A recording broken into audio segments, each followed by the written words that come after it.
নরম তুলতুলে অভিনব স্বাদের আলুর পরোটা যদি বানাতে চান তাহলে আমার আজকের ভিডিওটা শেষ পর্যন্ত দেখুন। নমস্কার বন্ধুরা, আপনারা দেখছেন ডোনার রান্নাঘর। ডোনার রান্নাঘরে আপনাদের সকলকে স্বাগত জানাই। আসুন দেখে নেওয়া যাক আমি কেমন করে বানাই আলুর পরোটা। প্রথমে আলুটাকে কুকারে 2 সিটি দিয়ে সেদ্ধ করে নেব। এরপর একটা স্পেশাল মশলা বানিয়ে নেব। 2 চামচ ধনে, 1 চামচ জিরে, 2 শুকনো লঙ্কা ড্রাই রোস্ট করে সেটা মিক্সিতে গুঁড়িয়ে নেব। এছাড়া লাগবে লবণ, কস্তুরি মেথি, গরম মশলার গুঁড়ো, কাঁচা লঙ্কা কুচি, আজওয়ান, হিং, পেঁয়াজ কুচি, লঙ্কা গুঁড়ো এবং সাদা তেল। 500 গ্রাম আটা নিয়ে তাতে ক্রাশ করা আজওয়ান, লবণ 1 চামচ, চিনি 2 চামচ, সাদা তেল 3 চামচ দিয়ে ভালো করে মিক্স করে নিতে হবে। কারণ আটাতে ক্রাশ করা আজওয়ান, তেল, নুন, চিনি এগুলো মিক্স হওয়া খুবই প্রয়োজন। তারপর ডোটাকে তৈরি হয়ে গেলে একটা ভিজে ন্যাকড়া দিয়ে বা ভিজে কাপড় দিয়ে রেস্ট করতে দিয়ে দেবো। এরপরে গ্রেটারের সাহায্যে সেদ্ধ করা আলুগুলোকে গ্রেট করে নেব। গ্রেট করলে কোনো গোটা বা লাম্পস থাকে না। তার মধ্যে দিয়ে দেব ভাজা মশলার গুঁড়ো, গরম মশলার গুঁড়ো,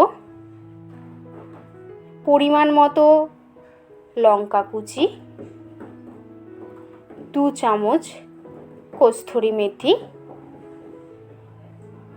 পরিমাণ মতো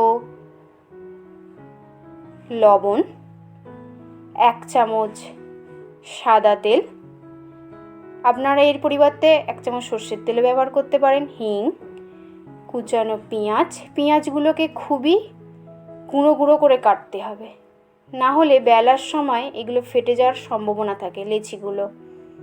এরপরে আমরা মিশ্রণটাকে ভালো করে মিক্স করে নেব। এদিকে আমাদের ডোটাও রেস্ট হয়ে গেছে।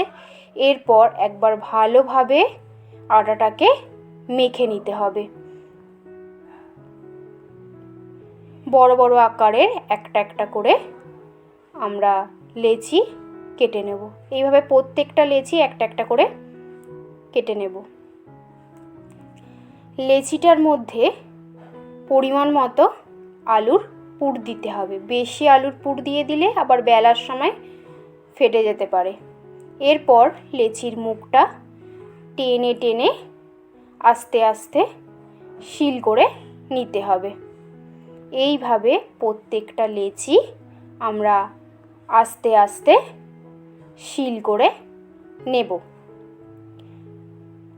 এরপর অল্প একটু আটা লেচিতে মাখিয়ে নিয়ে হালকা হাতে চাপ দিয়ে দিয়ে লেচিটাকে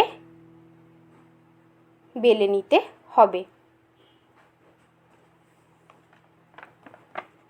এইভাবে আমরা প্রত্যেকটা লেচি একটা একটা করে বেলে নেব। এরপর ভাজার পালা। প্রথমে চাটু গরম করে পরোটাগুলোকে সেঁকে নিতে হবে।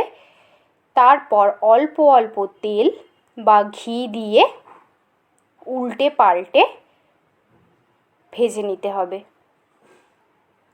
এইভাবে আমরা প্রত্যেকটা পরোটা একটা একটা করে ভেজে নেব। হয়ে গেল আমাদের নরম নরম তুলতুলে আলুর পরোটা। আমাদের যদি এই ভিডিওটি ভালো লেগে থাকে অবশ্যই লাইক, শেয়ার এবং সাবস্ক্রাইব করবেন।